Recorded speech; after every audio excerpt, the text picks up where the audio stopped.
Un des traits essentiels du bolchevisme et de la révolution russe a été d'attirer à la politique ceux qui étaient le plus opprimés sous le capitalisme. Dans les monarchies et les républiques démocratiques bourgeoises, la majorité de la population est opprimée, trompée, pillée par les capitalistes. Cette oppression, cette tromperie, ce pillage du travail populaire sont inévitables tant que subsiste la propriété du sol, des fabriques, des usines. L'essence du bolchevisme, du pouvoir des soviets, consiste en ce qu'il dévoile le mensonge et l'hypocrisie de la démocratie bourgeoise, abolit la propriété privée de la terre et des usines et réunit tout le pouvoir entre les mains des masses travailleuses et exploitées. Ce sont ces masses elles-mêmes qui prennent en main la politique, c'est-à-dire l'édification de la société nouvelle. L'œuvre est difficile, mais il n'est pas d'autre issue à l'esclavage du salariat. Pour entraîner les masses dans la politique, il faut y entraîner les femmes.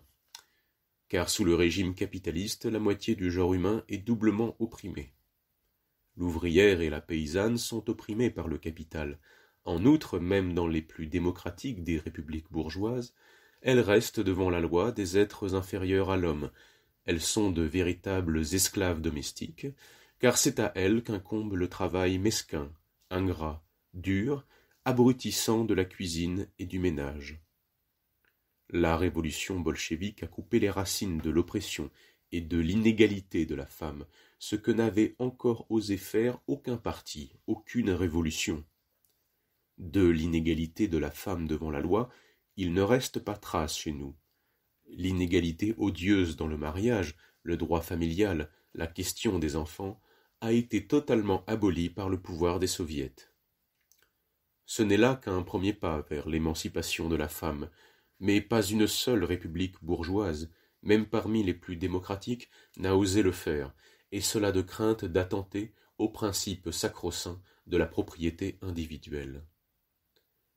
Le second, le plus important, a été la suppression de la propriété privée sur la terre et les usines.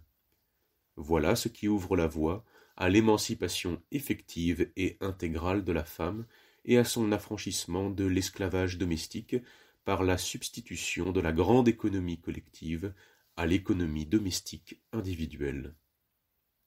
Cette émancipation est chose difficile, car il s'agit de transformer des coutumes, des mœurs enracinées depuis des siècles. Mais nous avons déjà un début, le branle est donné et nous sommes engagés dans la voie nouvelle.